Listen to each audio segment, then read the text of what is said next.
Are we ready? Do y'all want to? Shall we have a TSC meeting? Blast off. Let's do it because we don't have Shanti, right? Okay, great. All right, and we will call this meeting of the City of Eureka Transportation Safety Commission to order, and we'll start with a roll call.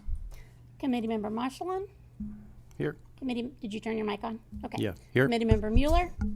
Here. Are we committees or commissions? We're commissions. Thank you. Sorry. We'll switch back.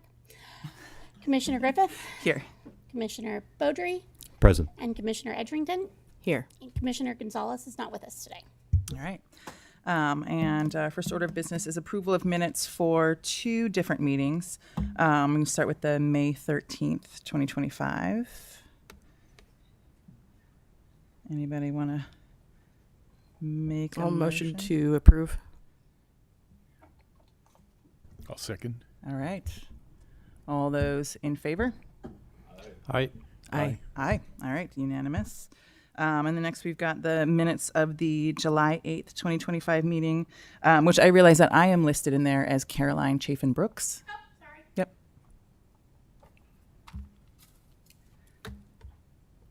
So I would move that we fix that and then approve the minutes. I'll second it. All right. All right. All in favor? Aye. Aye. Aye. Aye. Aye. All right. Unanimous. So we start out with public comment. This section of the meeting provides the public an opportunity to address the commission on any subject not appearing on the agenda. Pursuant to the Brown Act, the Transportation Safety Commission cannot take action on any item that does not appear on the agenda. All commenters will get 3 minutes. Do we have anybody here in person who would like to comment on an item that's not on the agenda? Yeah, come on up to the podium.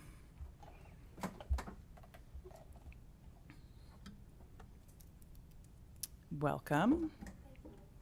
And you can angle that microphone up towards you. There you go. Yes. Okay. Good afternoon. I'm here today to request once again that this commission take concern and action with safety regulation of J Street. Almost a year ago, I presented my concerns to this council about the effects that city planning had on my street and the hazardous condition that J Street is on a daily basis.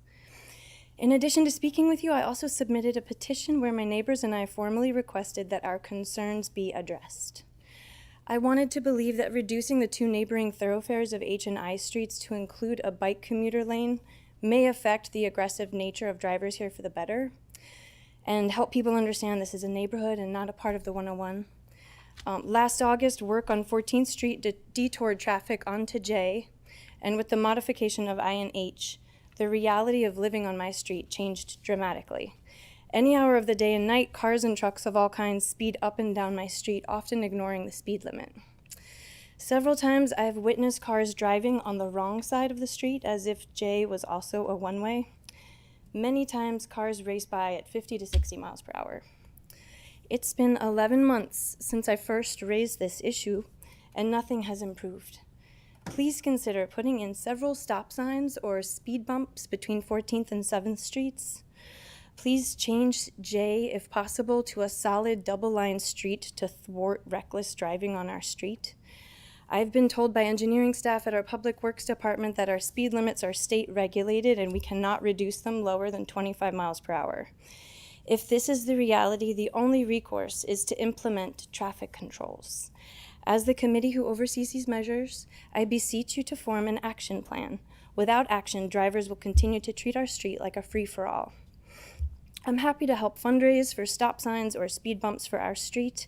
I appreciate your time and consideration, and thank you for serving in your critical role as liaison between residents and City of Eureka officials and staff. And just for the record, my name is Leslie Dahl. I didn't do that last time, so that's who I am. Thank you. Thank you. Do we have anyone else here in person who wishes to address the commission? Okay.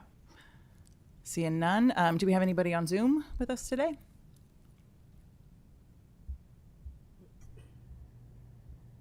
If anybody on Zoom would like to speak in public comment, could you please raise your hand?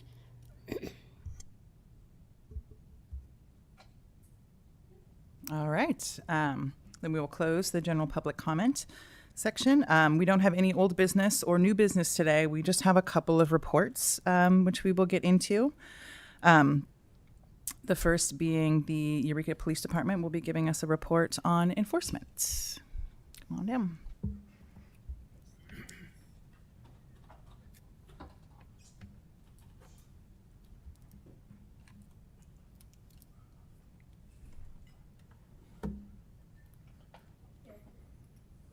Thanks for being here. Do I have control now of this? He's gonna make it start and then you're good. Okay, outstanding. All right. Good afternoon, everybody. I think we were here last May, I think it was. So we've moved obviously about 3-4 months into our last numbers. So I want to give you a quick update on what we're doing at EPD for traffic enforcement and some numbers involving collisions. So stops by year, obviously we've doubled what we did last year so far. I think we actually hit that 2,500 mark or 2,600 mark in April of last year, or sorry, April of this year. We hit that number, and we keep going forward and more and more and more. So I was out there actually. I got out of the office for about an hour and a half, or an hour, maybe an hour. Found some stops to make, and it's not very hard on H&I Street because people definitely fly Henderson Harris. People move in this town.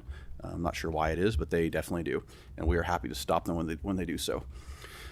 So through August 31st, we've made 5,740 traffic enforcement stops. That includes vehicles, pedestrians, and bicycles. So we average per month. We have definitely increased 2025 compared to last year. We're averaging about 717.5 stops per month. That's drastically increased over the past 4 years. Looking at stops by month, last month we hit our peak for the year 870.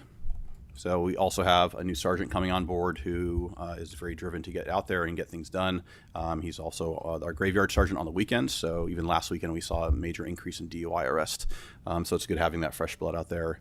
That's pushing our officers a little bit further forward to focus on the priorities of the city, which are our traffic enforcement. Bike and ped stops per month. You can see past the past 2022, 23, 24, we didn't do a whole lot of traffic enforcement on pedestrians and bicyclists. This is a major issue for us in the city. I've been here 18 years, or more than 18 years now. And I've been to many fatals with bikes and pedestrians. You can look at who's at fault in those collisions. But again, we have to address pedestrians and bicyclists as well, especially at nighttime when they're driving around or walking around the middle of the street, or they have no reflectors on, they have no safety equipment on.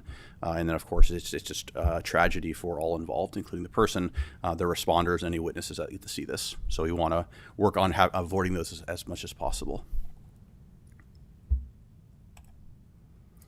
Our infraction citations. So we pulled the numbers a little bit. These don't include the misdemeanor citations. So for traffic, it's kind of hard to pull the data unless we have to go piece by piece, which I don't want to do. It would take way too much time. But for infractions, we have wrote 791 citations so far through August 31st. Again, if you look at the numbers, we did 5,740 traffic stops. We only cited about 800. So it's around, I think around 15% of people were actually 15-20% were actually citing. That mostly it's going to be warnings across the board. So again, we are not a citation-driven enforcement. We are definitely out there to advise people of their behavior, and if they're deserving of a ticket, they get a citation. So per month, again, we've more than doubled what we did last year, from 35 a month to almost 100 a month through August 31st. Our DUI arrest so far through August 31st is 140. We did 132 last year, so we've already beat last year's totals on DUIs. This is again probably a result of officers being out there really being aggressive with traffic enforcement, but also we're sending officers to a lot more training on field sobriety testing as well. And our DUI arrests per month have gone up to 17.5 per month from 11 from last year, which is a good number. Traffic collisions. Now, these are collisions that are either a criminal in nature, so it's hit and run, or injury collisions that we actually pull a case number on. So there are more than 204 collisions that happen this year in Eureka. We know that. However, for criminal collisions or injury collisions combined, there's been 204 of them. We've had 34 DUI collisions so far this year. So we're trending downward. The DUI collisions are probably going to exceed what we had last year. But again, with our officers doing better investigations, especially for DUI, it's likely we're going to have more people arrested when they crash into a vehicle or somebody else or a building as a result of DUI. So this is the average again per month. We've dropped about 1.3 per month from last year, and our DUIs are up by about 0.8. So we've last time I was here, we talked about our campaign we've done on social media. We've done a lot of things. We had a post today again about a 48 and a 25 school zone during rainy conditions with kids present, which is going to be a really hefty fine. We do try to post every single week.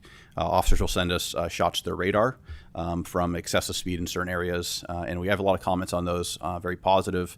Our big last comment, we had around 200 comments. It keeps going still.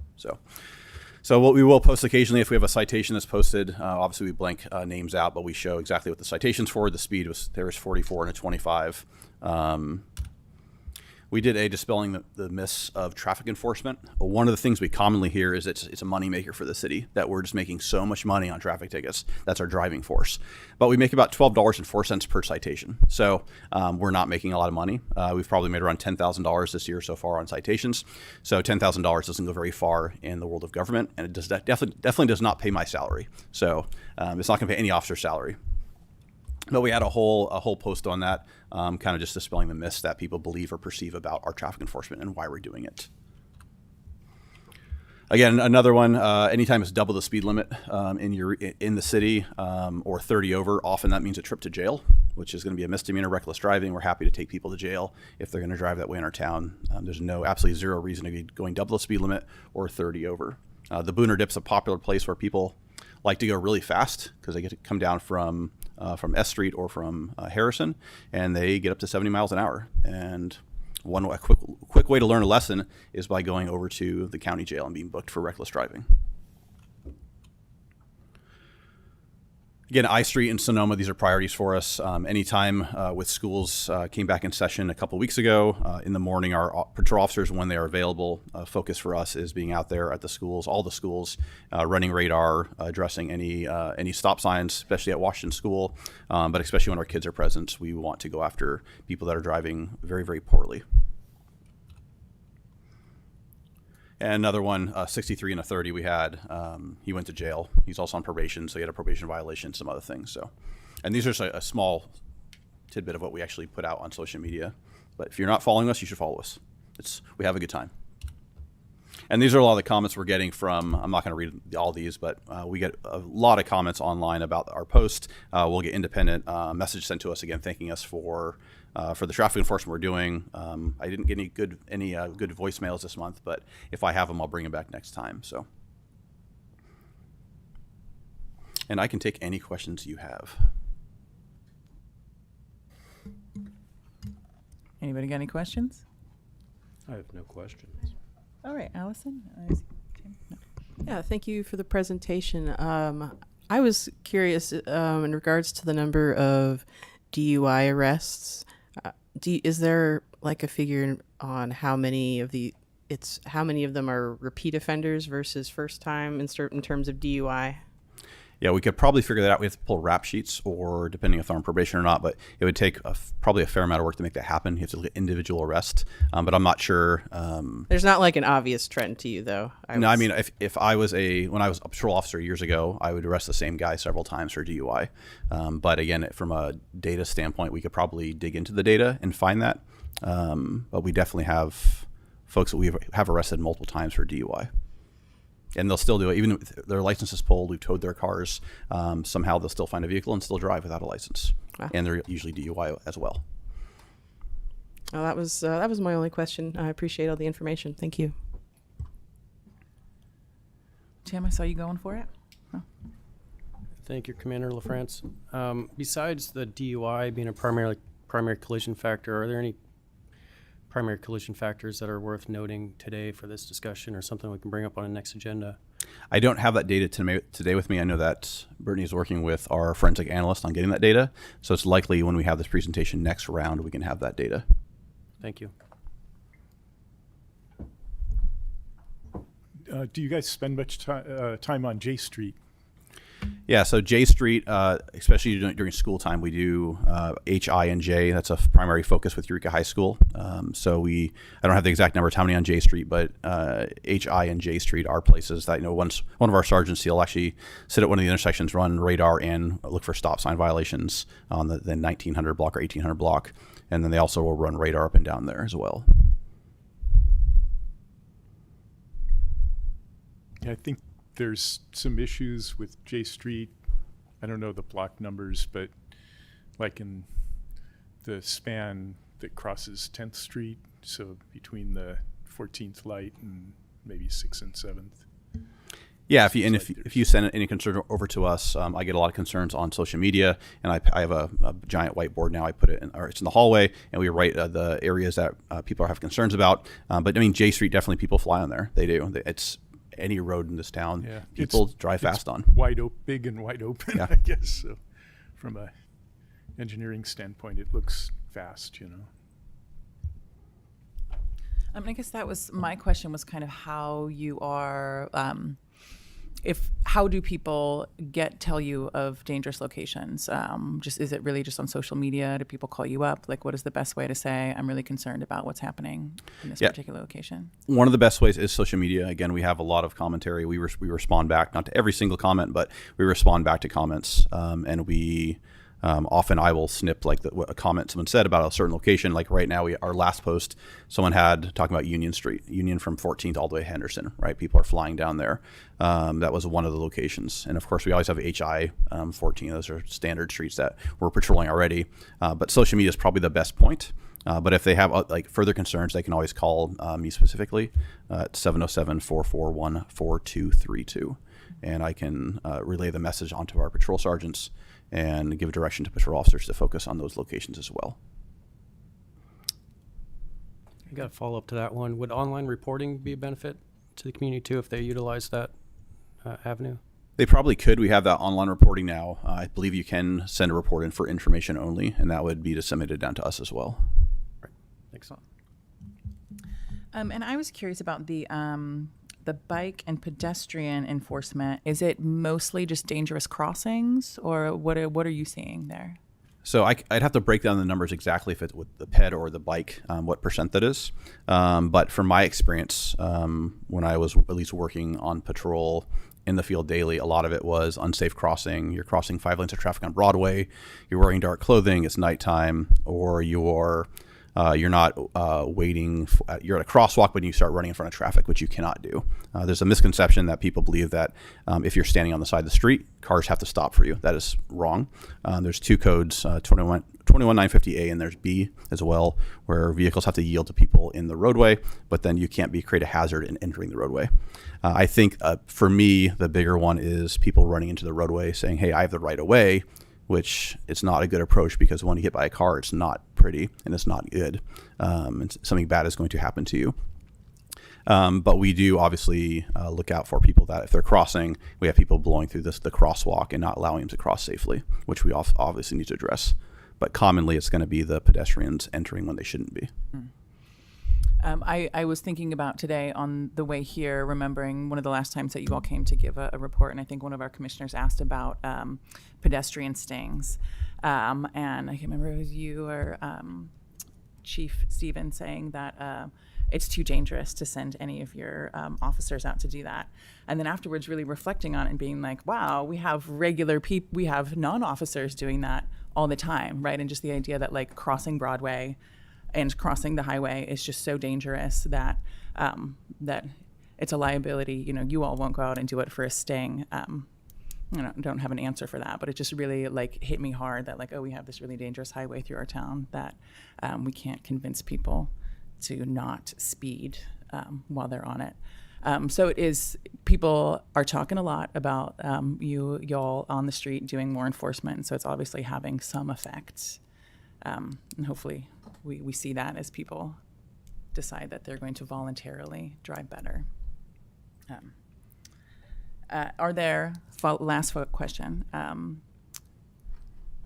Are there like some main locations that you all just focus on other than around the high school? Like, Broadway locations, anything like that? Yeah, so right now our number one injury traffic collision is Harris, Henderson, Broadway also. We have some graphs we print out for traffic collisions for injury and then non-injury.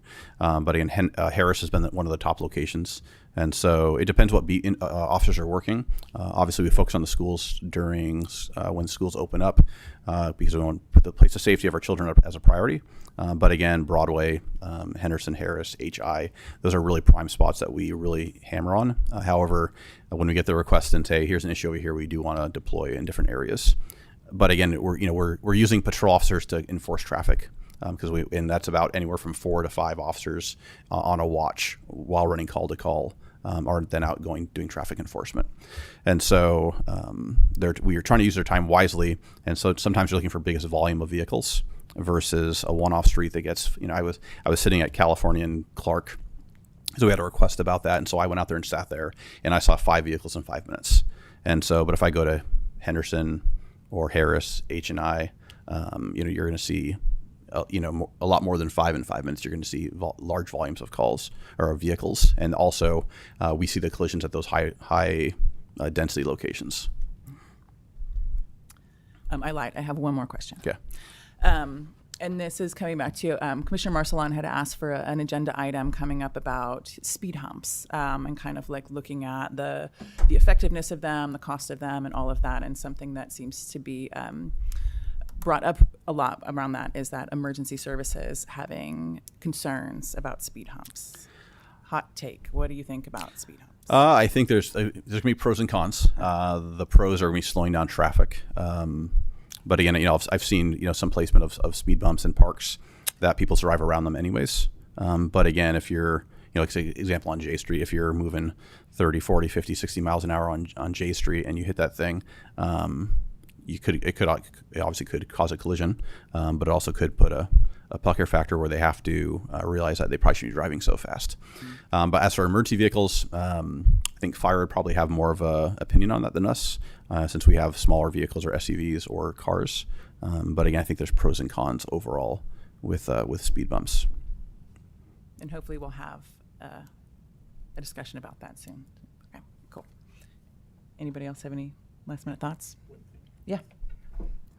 It's really exciting to see the intensity of the work you guys are doing in the last couple of years.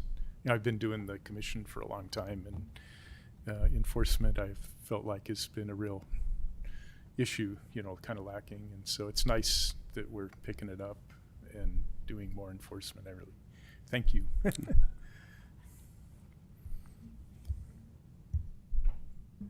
And we'll see you in a few months then.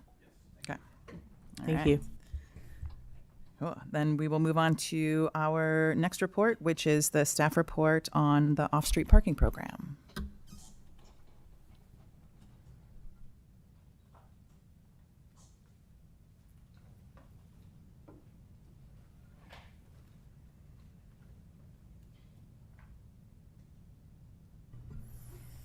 Good afternoon.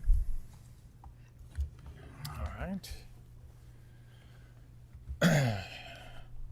So, a quick overview of our parking situation in Old Town and Downtown. The public parking in Old Town and Downtown Eureka has seen little change over the past several decades. This lack of progress has led to ongoing issues with parking lot maintenance, inconsistent enforcement, and outdated regulations. The city has received feedback from business owners expressing concerns about long-term parking limits negatively impacting local businesses, as well as a general lack of enforcement throughout both the Old Town and Downtown districts. In late 2023, the Eureka City Council passed a resolution creating 2-hour short-term parking limits in the Old Town, Downtown districts to encourage on-street parking turnover, discouraging all-day occupancy, and eliminating unwanted cruising and congesting vehicular traffic. In May of 2024, the city implemented its employee pilot parking program with the goal to improve efficiency and utilization of parking in the Old Town and Downtown districts. The employee parking pilot parking program was met with great success and will be a catalyst to the new off-street parking management software system in the Old Town and downtown districts. The new parking system will consist of a mobile app and a web-based platform which allows users to download the app on an Apple or Android device. Once downloaded, the app permits drivers to pay for time parking, extend their parking sessions remotely, receive expiration alerts, and view parking history and receipts, all from their smartphones or online. Drivers can use multiple payment methods, including credit, debit cards, and prepaid options. These parking implementations are vital for supporting our local businesses and economic development. By increasing the turnover of parking spaces, paid parking makes it easier for customers to find a spot, attracts more visitors, and supports the economic health of the Old Town and downtown shopping districts. Additionally, parking revenue can create a valuable, dedicated revenue stream that improves the infrastructure and public services in the city while decreasing vehicle emissions and promoting multiple modal transit. The next phase will be to address on-street parking to include on-street metered parking, tick mark parking spaces, time limits, and hours of operation in conjunction with the City of Eureka's municipality code. And so we'll start with our presentation for off-street parking. So we have here our current metered and free parking lots that are existing as of now. We have 5 total lots that are metered, and we will be losing the one lot that's at 8th and G that is turning into Link Housing.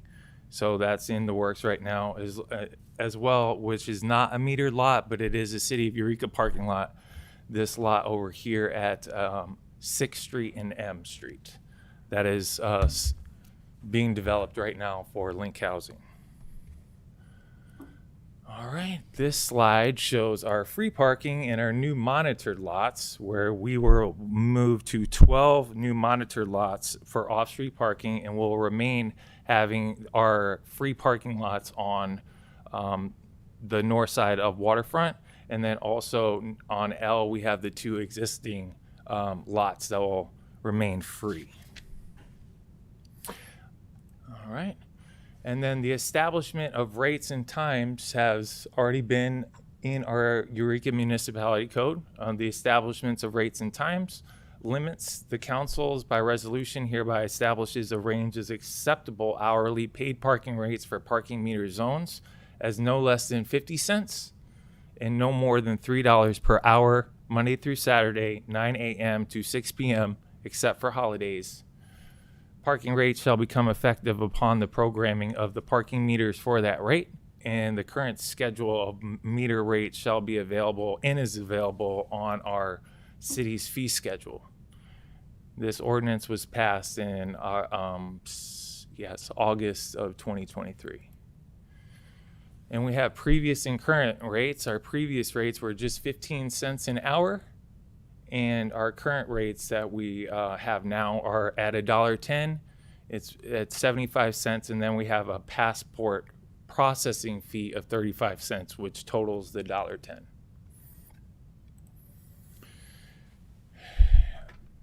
Our parking software is a company called Passport. They're based in Charlotte, North Carolina.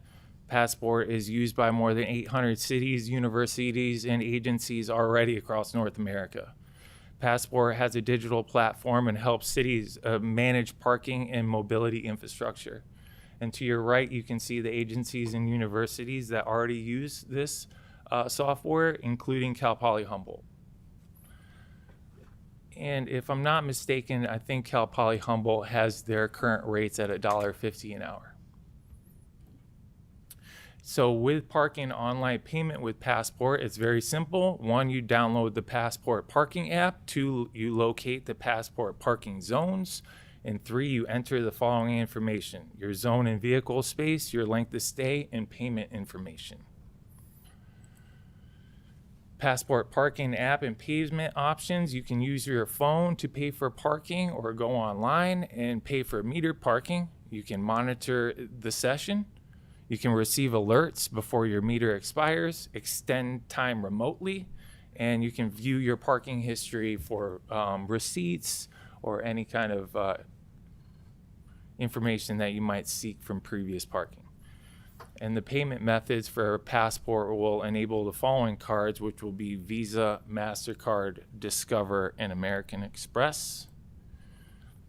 And the enforcement monitoring for parking is that license plates are scanned for payments and permit status, and then are digitally chalked for vehicle zones when parking time are for the limits. Software on an in-car tablet alerts the parking enforcement officers driving the vehicle of a car in violation.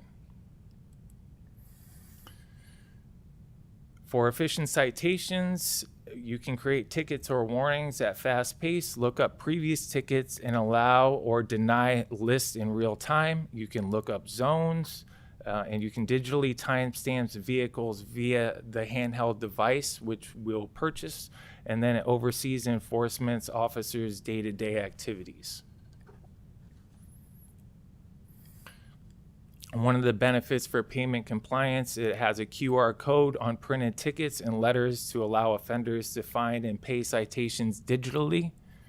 Cashiering and on-site citation payments can be enabled to help support your operations. You can configure payment plans suitable to the customer's needs, and you can process payments through the Passport Payment Online Access.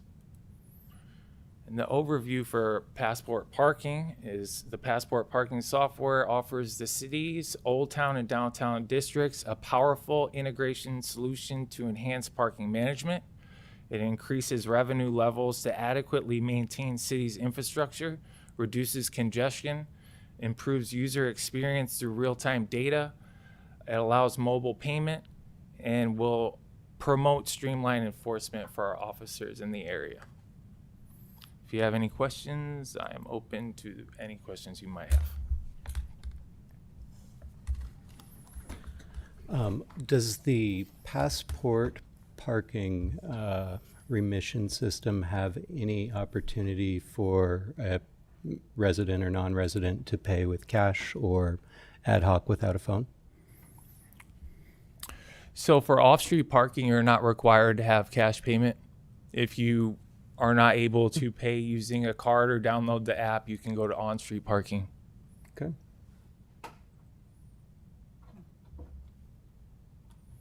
I would add on to that additionally that we're going to have it set up so that you can come to City Hall if you want to purchase like a prepaid credit card or an option there that to allow yourself to do so. I was curious about, is there a cost for the, like an ongoing cost for the software, or is it just 35 cents processing fee that we pay? There's a 35-cent processing fee. There's fees that are aligned with citation letters, some of the printing of material that we have, but there isn't a regular annual licensing fee that is associated with it. Okay, well that's good. Not paying for what we use. That makes sense. And I'm curious about the security of the information. Have they ever been hacked or had any data leaks? I'm not familiar with Passport. I assume with being in so many cities, it's probably pretty secure. But You're going to be using Minuteman is what we already use here in the city through our Phoenix application. So it's already information that is available through our parking software currently. Okay, great. Yeah, so those are the questions I had. Thank you for the presentation.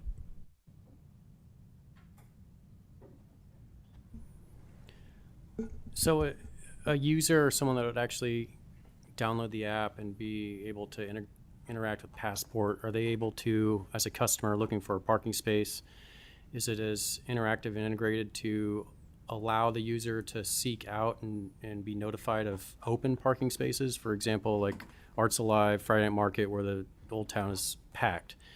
Instead of doing laps around Old Town, would this allow a notification to come up on Passport, say, hey, you have a parking place open at 3rd and F? Is that in the realm of possibilities for Passport? That's something that I would have to reach out to Passport and look further into. That's not something that has been discussed with the application so far. And I think one thing, Jay, maybe you can, I can't remember exactly where we landed with this, but we had, I think the way we were setting it up with Passport was to allow times around those community events, Friday night market, farmers market, those sorts of things, when there would be, the lots would not be, they'd be open. Yes, they would be open, and then the lots are from 9 to 6, but we are going to be able to allow for, you can have special event parking where it's voided. We've discussed that with this Passport about our special events and not charging for that. Yeah, 4th of July comes to mind too. But Yes. large Yeah. volume of people. Okay, thank you.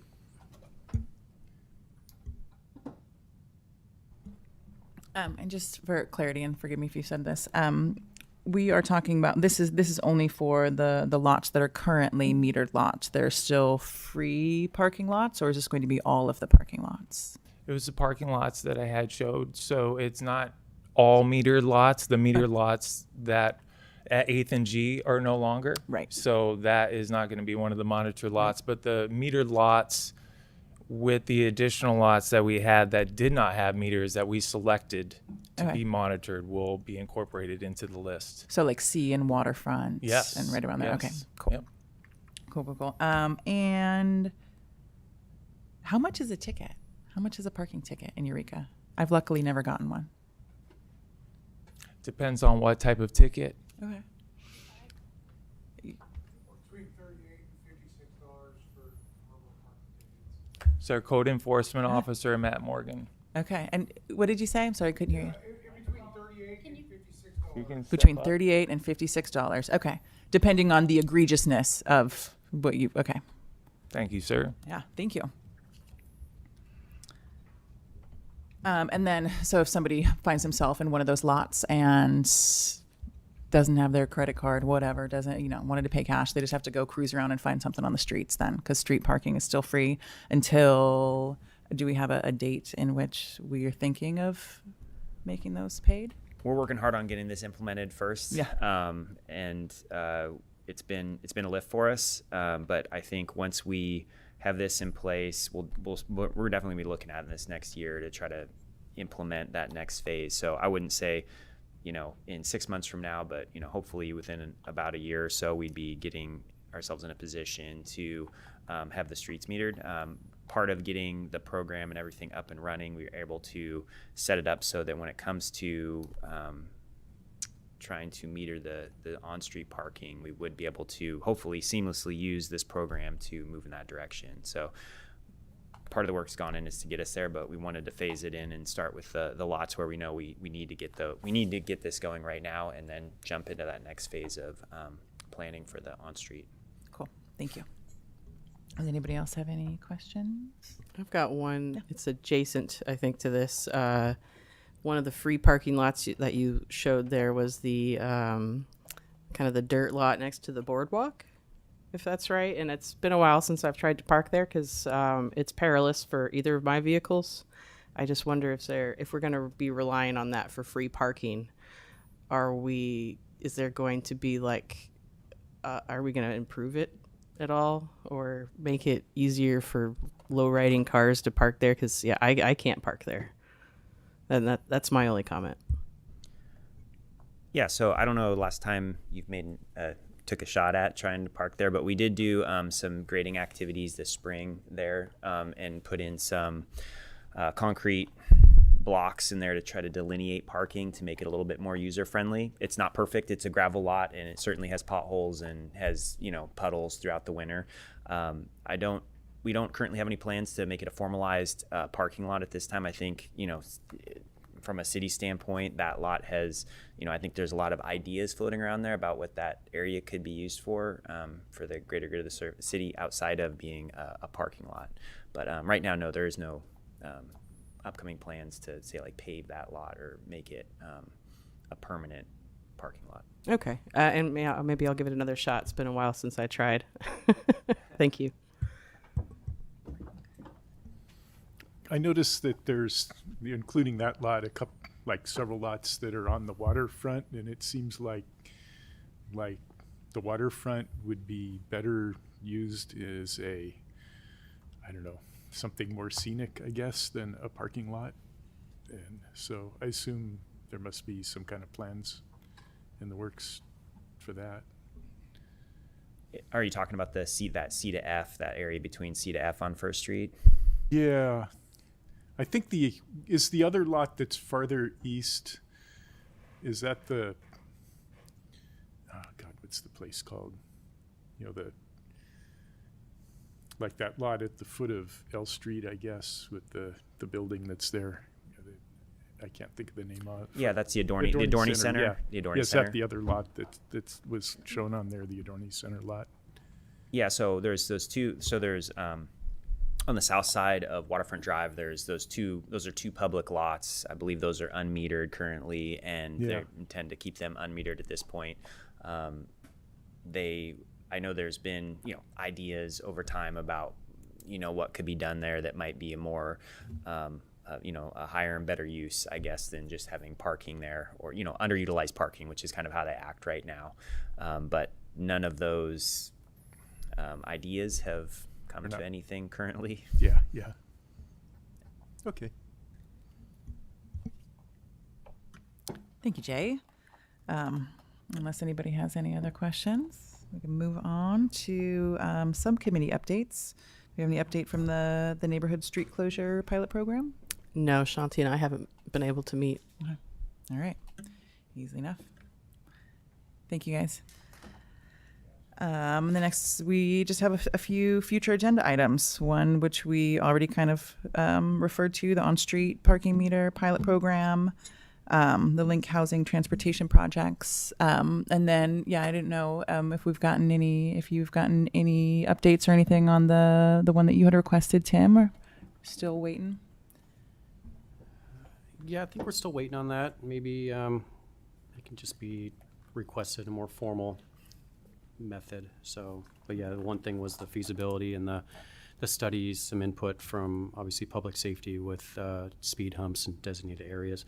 I thought that and over the summer, reviewed the San Francisco plan, the San Francisco Safe Streets thing. It was an online presentation. I thought that was very profound in that they did utilize certain neighborhoods. They had a lot of feedback from their public safety, including the fire department, and they had a really, really good and appropriate design for their speed hump, speed mitigation to adapt to fire apparatus and other things. So it was, thanks for suggesting that. I think that you sent the link to us over the summer, and I watched it and I thought it was very good.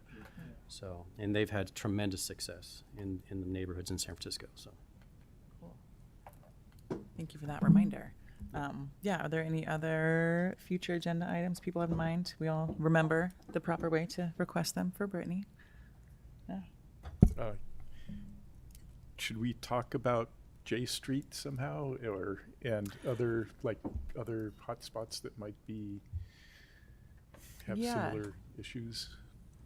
Yeah, and I guess I'm curious if that how we would want to structure that, whether it's kind of like, because we've talked a little bit about like quick build things, right? And would that conversation be specifically around J, or just kind of like looking at, because we can look at the data of where accidents are happening, right, and where those hot spots are, kind of. But it seems like it'd be like looking at that, looking at where we like enforcement of speeding, and where feasibility, because I think that's kind of what we kind of come up against when we bring our ideas, is then the engineering department is like, here's why we can't do that.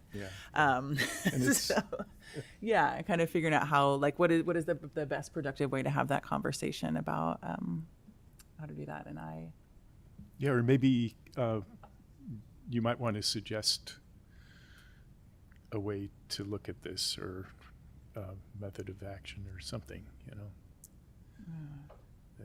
Was that for J Street specifically, or for J Street, hotspots? and I'm sure we've got other roads where, I don't know, I know- Harris is quite perilous. Also, people go fast on Harris, Yeah. right? We get, yeah, just, I think, I would say that similar to what Commander LaFrance had put forward, we get a lot of feedback as well from the community on speeding in the city, and it's pretty widespread. Yeah, I don't think we're alone in this across the board, but I do think maybe the way we could come back with it is looking at more programmatic approaches to deal with the engineering solutions. I mean, there's a number of different ways, right? We look at dealing with speeding, dangerous speeding. Enforcement's a big part of it. Engineering is part of it. Education is another part of it, right? So I think we have not gotten to the point where we do want to do some outreach as far as the education side of it goes. That's certainly something we want to do. But we're also, you brought up the pop-ups or the quick builds. That's something that we are in the process of moving. We're working with our Vision Zero plan with HCOG on trying to get a couple of those pop-ups in the city of Eureka incorporated in the Vision Zero plan, where we can have that grant project implement those projects. So we've made a few suggestions as to what intersections could go in there, but we're also in there with the rest of the region as far as them throwing in their projects to see which ones will get implemented. I mean, that's just a small part, but that's kind of where we're at with our next probably line of implementation outside of what we do on our own through the city. So I guess bringing back an item and talking about some projects that we have coming up where we can talk about the engineering, some of the engineering, I guess, tool bags, so to speak, of some of the proposed projects that we're thinking of. When it comes to implementing our complete streets projects, what are we going to implement in there that would also not only address, bike and pedestrian, but all modes of travel safety. Yeah. Meeting wise, you can't talk about something that's not on the agenda because you can't make any resolutions about it. So having it put on a future agenda Yeah. to bring back for discussion is Right. the best idea. That Yeah. Okay. Yeah. So could we bring back J Street specifically, talking about traffic on J Street, or you have to put the request in to add it to the agenda with your okay, tech person. I'll commit to doing that. And I think it could be, and I guess what Jesse was saying, and I think that this could be good, just kind of look at it like citywide, kind of more like that, like more less just J Street, but here are the options that are available in many locations, which could include J Street. Right. When is the Vision Zero? It's currently happening, like all that. When is that plan coming out? Is that something we can also have a future report on, or is that too far in the future? I think we should have a report on that when it's 100%. I think it's a great idea. Bring that back. I don't know the exact date. Jay, do you know off the top of your head when that when it's going to be completed? Not the completion. We're in the beginning stages of of our pilot program of selecting. We just had one of our first meetings in August, so we're just taking off. I'll have more information about Vision Zero on HCOG side at our next meeting for that, because there can be a lot to discuss with that. Yeah, cool. Thank you. We're all interested in that, because that was also where the PSAs were potentially coming from, right? It was from Vision Zero plan. Okay. All right. Cool. Yeah, Tim?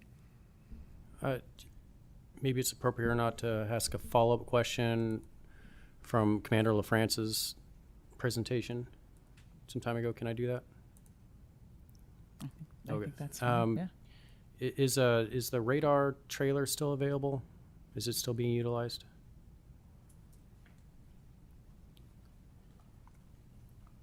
I believe it's still around. I'm not sure who has control right now or where it's been Okay. deployed to recently. Okay, just offering maybe a quick, just put that in place, remind the motoring public, this is how fast you're going. It's pretty effective. Thank you. Wow. Yeah. I will add. I'm just going to jump in and add on to that. Well, this doesn't have to do with the radar trailer. I know that Project Manager Wardlebor has worked really hard to make sure that our radar feedback signs are operable. He's very good at getting in there and diagnosing and doing the work himself to order parts and to make sure that those are actually up and running. It's something that we, as a city, you can imagine it's difficult to retain electricians on staff. And Jay he's really good with electronics, and it's been a huge benefit to the city as far as fixing radar feedback signs or rapid flashing beacons, anything, as we move forward in safety, everything gets more and more, the technology advances, and I think it's difficult for a small municipality to keep up with that. We end up helping a lot of the region, other cities in the area who need help because we have Jay's background with traffic signals and electronics, and it's been a great benefit. So I just wanted to give a little kudos to him on that because it has helped keep the equipment that we have up and running to be able to do things like provide the radar feedback sign. Additionally, those radar feedback signs maintain and record data. So they keep track of every speed, 85th percentile. So they're not just a tool for in the moment. They're a data collection tool. So all around the city where you see those, we're collecting data. So that's another positive point behind that. Also showed me that my speedometer's 3 miles off. So appreciate that too. But yeah, no, I appreciate you keeping our equipment running. You most likely just need to fill your tires. Fair. Nice. All right. Well, does anybody have anything else, or shall we adjourn this meeting? All right. Thanks, everybody. Appreciate Thanks. it. See you next time.